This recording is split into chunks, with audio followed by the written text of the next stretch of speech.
that has more challenge to it than anything else in the world of sports or politics or anywhere else is that question or that statement that you're being unfair. We live in a day when people want fairness. Now, most of us couldn't really define it. Mostly when we think about fair, it depends upon what we're talking about. Fairness usually means I want things the way I want it. I want things to happen my way. And if they do, then it's fair. If it doesn't happen my way, then it's not fair. We hear those words all the time. I look around me and I see unfairness everywhere, just like you. You know, you ever go and sit in a restaurant, order a piece of pie, and the guy next to you orders the same pie, and his piece is twice as big as yours? Well, that's not a problem to some of you, but us thin people, it bothers at times. You know, I've got a brother who is younger than me, about 6'3", thin as a rail.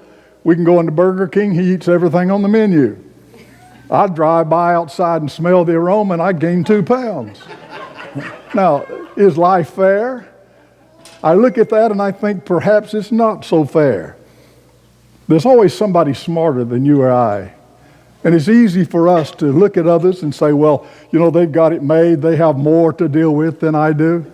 They're a lot better off than I am. But if you begin to think yourself smart, just remember somebody's smarter than you. I don't know if you've ever tried to work the Rubik's Cube or not. Most of us sometime or another have. Yeah, this guy has. Well, you know, I fumble with that thing and stumble with it like most of you adults do. But a little boy on YouTube the other day put it together and did it in 9 seconds. Now, I don't understand how life could be that unfair to you, but life is unfair to us.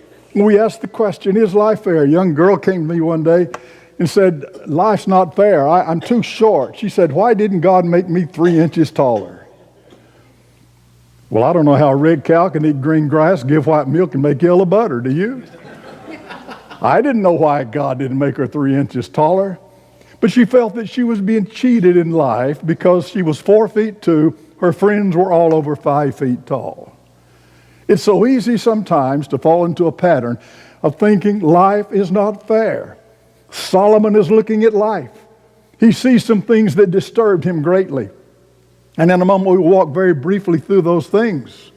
And you and I can identify with all of them perhaps in some capacity or other. We think about the symbol of Lady Justice. You remember seeing that one who had the scales in her hand? Remember that she has a blindfold on? Because Lady Justice is supposed to be blind, so that nobody gets a special deal out of any circumstance when justice is being dealt with.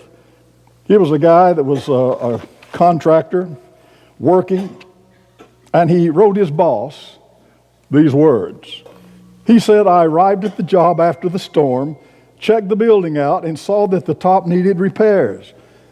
I rigged a horse and a boom, attached the rope to a barrel, and pulled bricks to the top. When I pulled the barrel to the top, I secured the rope at the bottom.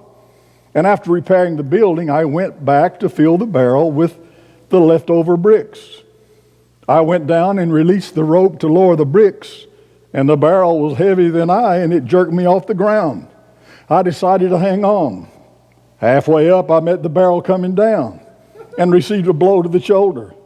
I hung on and went to the top, where I hit my head on the boom and caught my fingers in the pulley. In the meanwhile, the barrel hit the ground and burst open, throwing bricks all over the place. This made the barrel lighter than I, and I started down at high speed. Halfway down, I met the barrel coming up, and I received a blow to my shins. I continued down and fell on the bricks, receiving cuts and bruises. At this time, I must have lost my presence of mind because I let go of the rope, and the barrel came down and hit me on the head. And he said, I respectfully request sick leave. You see, life is not always fair. And all of us at some time or other deal with circumstances and issues that just don't seem to pan out the way they should. But the question is not, is life fair? But the question is, what do we do with the life God has given us? You see, we can't all be generals. There's nobody to fight the battles. We can't all be bosses. There's nobody to do the work. We cannot always be the people that sometimes we envy, and we forget sometimes that God has placed every one of us in a role, that God has a place for every one of us to fit. And my job and yours is not to question whether or not life is fair, but it's to make the most and the best out of what God has given us. The great preacher Philip Brooks used to tell his students, 3 things you need to read, he told those preacher students. Read the book of books, the Bible. Read the book of life. Read the book of nature. And what he was saying to them is if you do that, you'll begin to see God's plan and God's purpose for all of us in our lives. So I look at verses 1 through 3 that I just read from a moment ago. And the first place that he looks at, first place Solomon goes to or looks at, is the courtroom. Notice that he said, the courtroom seems unfair. Somebody has described politics and said politics is the conduct of public affairs for private advantage. Well, I don't know what that means either, but it sounded important to me. But that's what they said. The nation of Israel had an adequate judicial system. There's nothing wrong with what God had laid out for them. It was based on divine law, but it was like any other judicial system. It could be corrupted. And when Solomon went to look at it, he was amazed at what he saw. Now, he was a just and wise king, and he watched this trial going on, and he saw that the innocent people were being oppressed, and the victims were weeping in the sorrow over their guilt that was not really true, but imposed upon them. And while they stood there and wept, he was moved. Now, all of us know something about ridiculous court cases. In our day, they're everywhere out there. Not long ago, Starbucks was sued by multiple people because their lattes were 1/4 of an inch of steamed milk instead of coffee. They didn't have enough coffee in it. That's an actual lawsuit. In another action, a woman sued Starbucks because she said they put too much ice in their coffee. Iced coffee.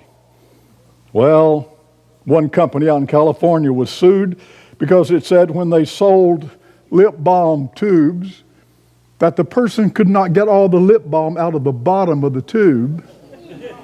And so they sued the company. Not long ago, a woman in Georgia was awarded $161,000 after she walked into a ladder while using her cell phone. Ridiculous lawsuits everywhere, and we know that in our day this happens. Now, Solomon is looking upon the court, and he's seeing all these strange things, bizarre things that should not be, but were taking place. He saw exploitation. He saw the oppression. He saw the pain and the sorrow. He saw the unconcern of those that were in charge, which reminds us of many of our courts today. And he realized that something is wrong here. Is life fair? Sometimes they're not fair in the courts. And he pointed that out in a poignant way here, reminding us that there's something better and different than exactly what our courts might do in the strangeness of their trials and the results. Some years ago, a guy by the name of Richard Speck murdered 8 student nurses. Remember that? They were murdered them in cold blood. He was tried and he was sentenced to death. Acknowledging his guilt, the Supreme Court of the United States later ruled that the death sentence was illegally passed upon him because there was no one on the jury who was opposed to the death penalty. Therefore, they said the imposition of the death penalty was illegal. Strange doings in courts. I do not know the full nature of all that Solomon observed, but the truth was that he realized that the courts of that day were not right and they were not fair. But he goes on a little further. If you look further in chapter 4 to verses 4 through 8, listen to what he says. He said, I saw that all labor and all achievement spring from man's envy of his neighbor. This too is meaningless, a chasing after the wind. And he goes on to describe this kind of situation. In the marketplace, he looks. Now, he was disgusted with what he found in the halls of justice, and now he turns into the marketplace to see what can be found there. The first thing he does is observe 4 kinds of people. If you'll notice in verse 4 that he looks at what we might call the industrious man, the guy who's working hard, who's doing all in his hand, who's laboring and doing everything he can to make his business prosper. Now, I know there's a lot of things to deal with in our day. We had a change about the year 2000 when things began to turn a different direction. We were told that very soon the factories in America are going to be composed of only one man and one dog. Well, now, the man is there to feed the dog, and the dog is there to see the man doesn't touch anything. And that's sort of the internet power of our cyber society, when everything is done electronically. And so the industrious man comes into play, the person who's working hard. But notice the problem with the industrious man, that he had a selfish factor. He was working to please himself, to heap upon himself riches. Now, God's not saying we can't be ambitious. He's certainly in no way condemning those who work hard. But what he is reminding us of, if our hard work is for the wrong purpose, the wrong design, it never comes out good. Is life fair? Well, some look at that and they say, we're not sure where we fit into this. The industrious man works hard, but sometimes it's for the wrong reason. But notice the next man. There's the idle man, verses 5 and 6. He goes from one extreme to the other. A guy who's working hard to a guy who won't work. He's lazy, in other words.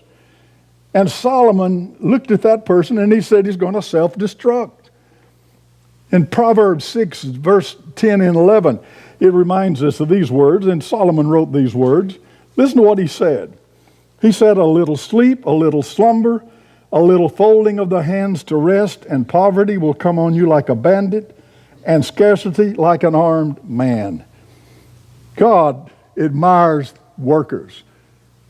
You remember that Adam worked in the garden. Remember that Jesus himself was a carpenter. Remember the Apostle Paul made a living building and making nets, and on and on. The men that God used in the Word of God were not afraid of work. And so, to be idle is not good. And he looks at this, and while others worked hard, here's an idle man who could work but does not. And Solomon is amazed at this, so he looks at the next guy in verse 6. And here was a man whose life is balanced. He's productive in his work. He was careful, however, to take time for quietness. In other words, he worked hard, but he also took time to rest.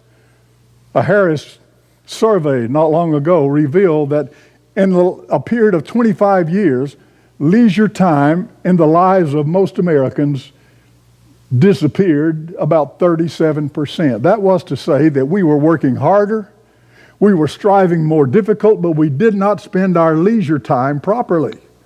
We did not take time to rest.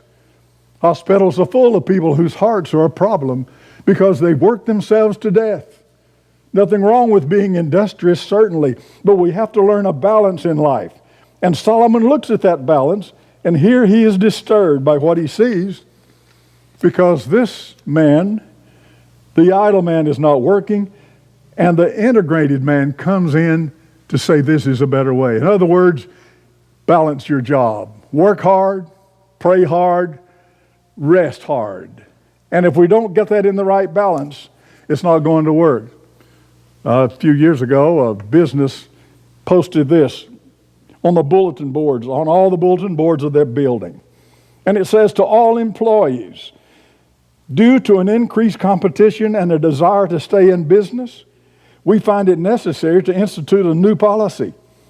We're asking that somewhere between starting and quitting time, and without infringing too much on the time usually devoted to lunch periods, coffee breaks, rest periods, storytelling, ticket selling, vacation planning, rehashing of yesterday's TV and ball games, we request that each employee endeavor to find some time that can be set aside and known as the work break.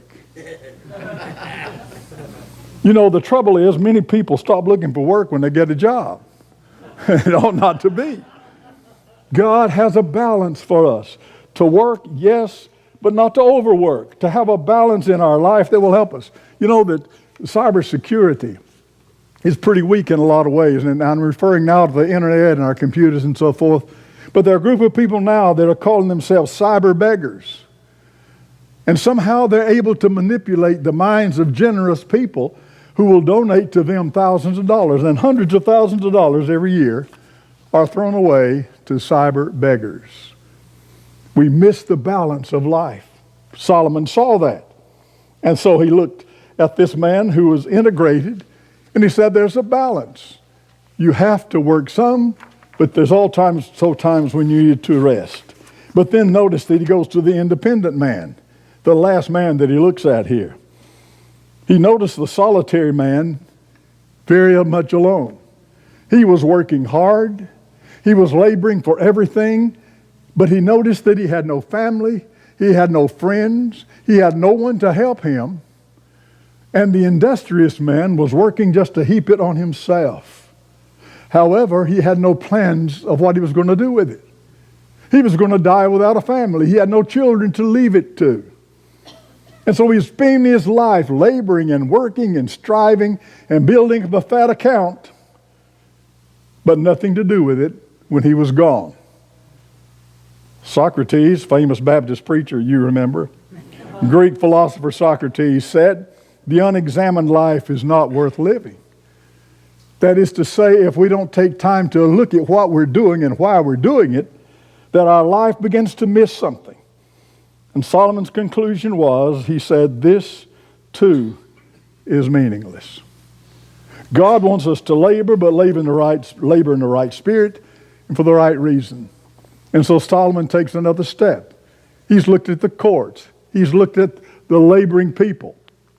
4 different kinds of them, but then he goes to the highway. Notice in Ecclesiastes 4, verses 9 to 12, where he says that 2 are better than 1 because they have a good return for their work, and if one falls down, his friend can help him up. What he's getting at here certainly is friendship. He's talking about the fact that while life may seem to be unfair, God places friends into our lives who somehow are able to help us. And he goes on to say that 2 are better working than 1 because they can do more work. 2 are better when walking than 1 because if one falls, the other can help them up. And he says that 2 are better at warmth, better than 1. In those days, sometimes the inns were full of people, and so they would sleep out in the yards in the cold of the night. And 2 people sleeping together was certainly warmer. But he went on to say that watch care is better when you have a friend. And he points out the fact that in those days, of course, there was a lot of danger on the highways, their highways at least. And sometimes the thieves were there, those who would attack walkers, and it was a dangerous thing often to walk on Palestinian roads. And he reminded them that it's better if you have 2 people walking side by side. And he actually ends up saying that 3 people are better than just 2. Because there's much more safety. Now, what he's talking about is friendship. He's helping us understand that we need each other. We are not isolated people. We are not alone. We are not a spiritual hermit without anybody to lean upon. Everybody needs a friend. Everybody needs someone who cares. Everybody needs someone who trusts them, who loves them, and walks beside them. Some years ago, a woman by the name of Anne Sullivan was born in Feeding Hills, Massachusetts. She was born into poverty. And she was sick even as a baby. She was half blind, and to top it off, her mother passed away, and she was abandoned, put into what they called in those days a poorhouse. But somehow she was rescued from there and sent to the Perkins Institute for the Blind, and they performed a brilliant operation and restored her sight. And she began to respond looking for people who were blind. 14 years after she was born, there was another person born. Her name was Helen Keller. You remember her name? The girl who at 19 months old took seriously ill, lost her sight, lost her hearing, and her ability to speak. Anne Sullivan came in contact with Helen Keller. And she walked beside her, and in the first 2 weeks, she taught her 30 different words simply by touching her hand. A mystery none of us can fully understand who can see and hear and speak. But she stood by Helen Keller, and for 49 years, they were inseparable. Helen Keller became famous, an author. She graduated from Ratcliffe College, the first person to ever graduate from college, so far as we know, who was both blind and hearless. She could not hear.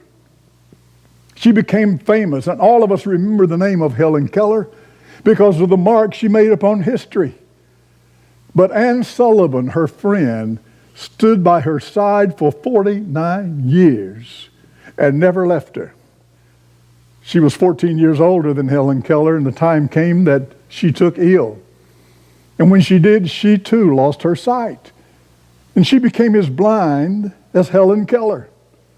What happened? Well, in turn, Helen Keller then began to nurture her. And she began to tutor her and to teach Anne Sullivan how to get along as a blind person. And the tables were turned. But Helen Keller spent the last years of Anne Sullivan's life teaching her how to get along in the darkness of blindness. And finally, Anne Sullivan came to die. And when she had passed away, Helen Keller said this, "I pray for strength to endure the silent dark until she smiles upon me again." I cannot imagine how unfair it feels to be blind, to be hearless, to not be able to speak. But you see, life has other things, and God used that life of that woman to bless millions of people around the world, and still blesses and challenges us because she had a friend who stepped in there to help. And so Solomon looks at that, and he goes a little further, and he ends up back at the palace. And he goes into the palace, and the Bible talks about the circumstances there where the king has grown old. And I'm looking for that scripture here. The king did not have much going for him. He had been a good king for a while, but he was a young man in prison who was released from prison, and as the story goes, he ended up taking over the kingdom. This man grew old, and he failed to continue to do what was right. You've heard the saying that there's no fool like an old fool. You know, I live in the villages. And I see people come down there who do strange things. I'll tell you, at every street corner in the villages, somebody's asleep. And I see cars go by me without any drivers. I don't know how they're doing it. We've been doing that for years in the villages. But I know that masses of people leave other parts of the world and they come there and they put down their moral standards they grew up with. Not all of them, thank God. But many of them put aside all the principles of life that has brought them to that point and forget about the God who blessed them enough to be there and begin to go their own way, their own direction. And this king has done the same thing. And the young man takes over, and people follow him and bless him. And what God is trying to say is that success does not depend upon what we have or the name of our position or the name of our possessions, but it is a matter of the heart that is right, the heart that is obedient, the heart that is disciplined and follows God. And this is what Solomon learned and what Solomon saw. And you and I can ask the question, is life fair? We can come back and see how Solomon concluded that book. Solomon said it very simply in terms that are easy for me to understand. Notice that he said, chapter 12, verses 13 and 14, he said, "Now all has been heard. Here's the conclusion of the matter." That's what we've been looking for. Fear God and keep his commandments, for this is the whole duty of man. For God will bring every deed into judgment, including every hidden thing, whether it's good or evil. And so he concludes that life is not unfair, but that God is in control, that God has you and me in his grip. He has a role for you, a role for me, a place for us, and we need to fulfill that place as best we can, trusting him. And then we begin to understand that sometimes we think somebody else has it better and it's unfair to me, but we begin to realize that God can change that when he wants to, and that God can make of you and me every bit what we need to be and what he wants us to be. Is life not fair? No. With a believer, it's fair. God has it under control. Let's bow our heads together. The Lord knows all of our hearts today. I look at these words that Solomon wrote, and I realize they speak to us. As I go through this, I can see myself in various places throughout that just like you. But I wonder if there's somebody here today that'd say, in all my life, I've never come to know the Lord. I've never invited Christ into my heart. I've never submitted my life to Him. That's why we're here. Brother Jim read the purpose of the church there earlier. And today you can walk down here to the front. We have people who will help you to understand how you can come to know the Lord. And we'll do anything we can to help you. There may be those who want to unite with this church. Wide open to you. We invite you to come. There may be others who just need to rededicate your life and you want to come here and kneel and talk to the Lord. Maybe through this passage that Solomon talks about, you've seen yourself in a way you don't really want to see yourself. And maybe you need to say, God, I need to change myself. And you want to take care of that today. We are here with you, whatever God's asking you to do. Brother Jim begins to lead us. Will you stand with us and we'll sing? Will you come now?